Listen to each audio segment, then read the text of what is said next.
Today is the day! So, today is the day that I get my tatas done. So, we're up pretty early just now because we need to drive to Manchester.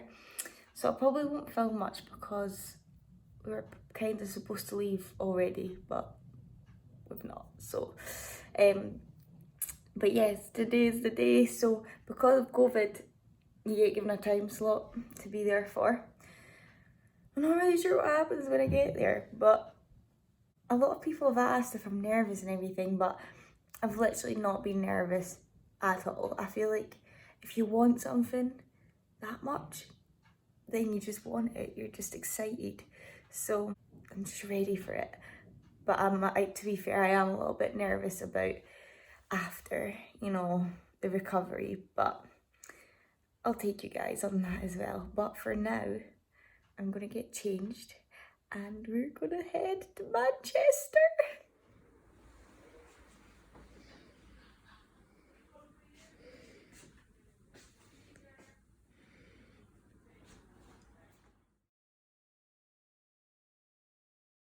I just dropped a grape down my boob. Stuck. I can't get it. It's stuck. Hello everybody. It is actually a little bit longer after the operation than I was initially sort of planning on filming, but I think I did underestimate how hard it would be to do virtually anything for a few days after my operation. It all went totally smoothly, like I'm so happy with everything, but for like 4 days I couldn't do anything. I was like a giant baby.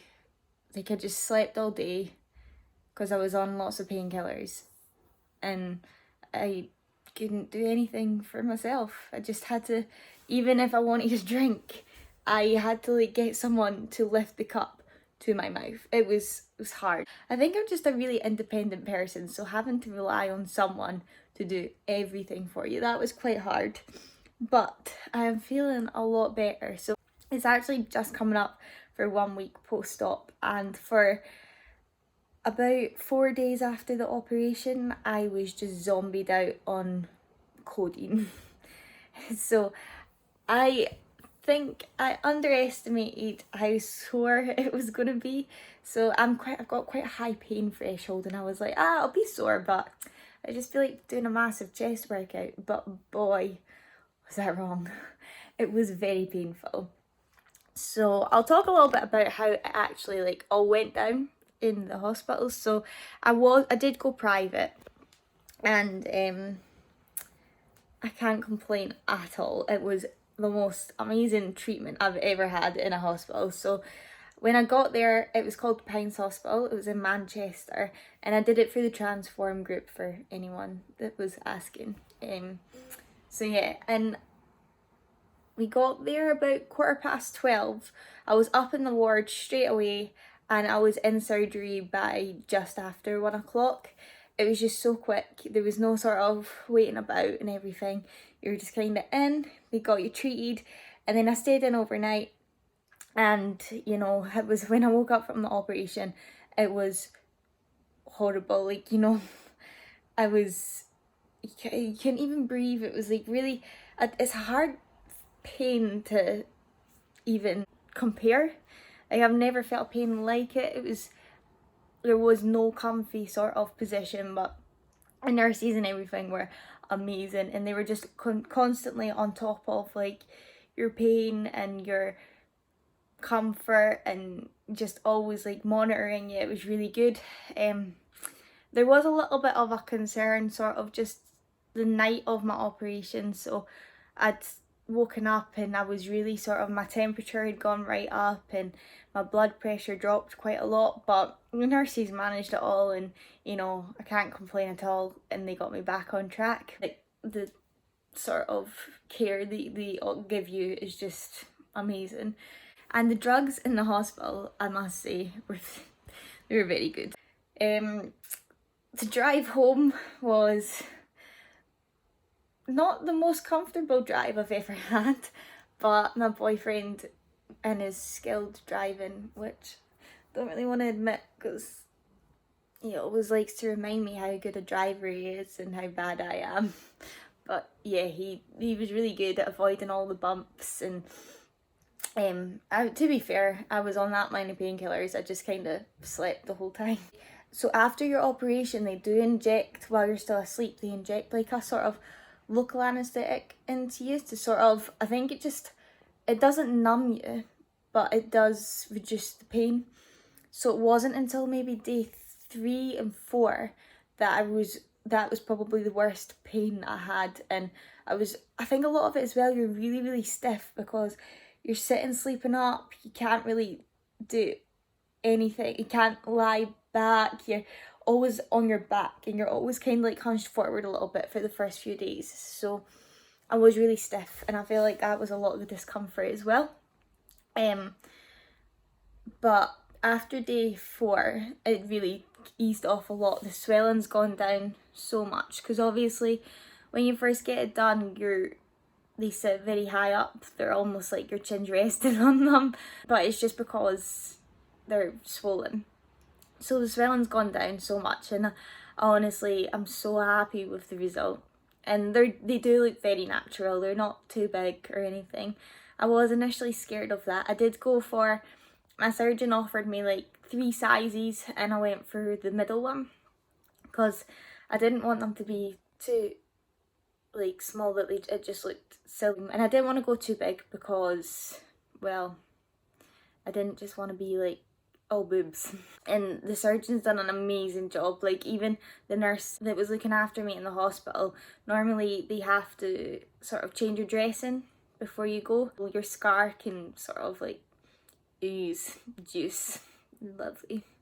But mine's never, and she was like, I've never not had to change a dressing. And even now, I've still got like some plasters on them, but nothing's oozing and everything, so I'm really happy with that. It's quite high.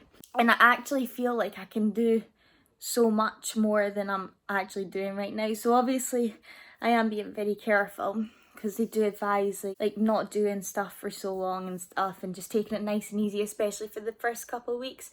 And I do feel like I could do a lot more than I am doing, but I don't want to sort of muck up what's gone on. So it is actually quite a dangerous operation because it is around your chest area. There's a lot of major blood vessels there and everything, so they are very vulnerable. And even though I feel like I can do stuff, there's a high risk that obviously your blood vessels are very vulnerable there right now, so there's a high risk that you can hemorrhage, or like, so basically blood clot, just if your blood pressure raises too high too soon when they're still not back to full function. So it's more that I just want to make sure that I don't muck up the amazing job that's been done. So even though I feel like I can do so much more, and it's quite frustrating when I'm so used to being so active and never really sitting down, to just sitting down and basically walking laps around my house. That's all I'm doing right now. I left the house for like the first time yesterday, and it was amazing. We went for, it's called the drive-in cinema. So basically, obviously, cinemas, I think cinemas have actually just opened, but is Edinburgh Zoo, that's where we went. But I think they do a few of them in different places, and we went to see A Star Is Born, and oh my god, one, I've never seen the movie. The movie was great. If you've not watched it, you should watch it. And 2, just like, it was just, I hope that drive-in cinemas stay a thing when everything goes back to normal and cinemas are back to normal and everything. I hope drive-in cinemas stay a thing, because it was like the best cinema experience that I've ever had. So I definitely think they should keep that. But yeah, if anyone has any questions about the whole process, then let me know. I did want to sort of, film on days where it was really bad, but I was high as a kite, to be fair, and sleeping, or I just couldn't even lift my arms, so I couldn't even video. But I'm quite happy to talk about the experience. I'm so happy I went for it, even though there was some nerves at the beginning, like, am I doing the right thing? Don't have any regrets. I wish I actually had done it sooner. But you know, if it is something you are considering, just make sure you do have people looking after you when you've had the surgery done, because you don't realise how much you actually use your arms until you can't use them because it's a lot. Like, just things that you don't even think about, or even just moving. You can't twist, you can't do anything. So you do need someone there to just constantly help you with everything. Like, I was phoning my mum every time I needed to have a sip of water, basically, and I was phoning Dan to help me have a shower and brush my teeth. Like, he became my babysitter. Everyone became my babysitter. I was a giant baby. So, you know, if you are thinking about it, make sure you do have that support before you do anything, because I couldn't have done it without having people there constantly. It's only for this first sort of 3 days, 4 days, you really need someone to do everything for you. But after that, you can do some things yourself. You know, right now, I don't really need my mum and dad or Dan for anything. I still can't drive yet, but I'm able to like lift my arm up and reach for things, and I can pour the kettle now. That was sort of the last thing to come. No, and I'm sorry that I never filmed the whole thing, but I'm happy to talk about the whole experience. So I think I might do a sort of Q&A if I put like some questions on Instagram, and if anyone wants me to answer anything, I'm more than happy to do that. So just let me know what you want to see and if you have any questions, and have a good day. Enjoy.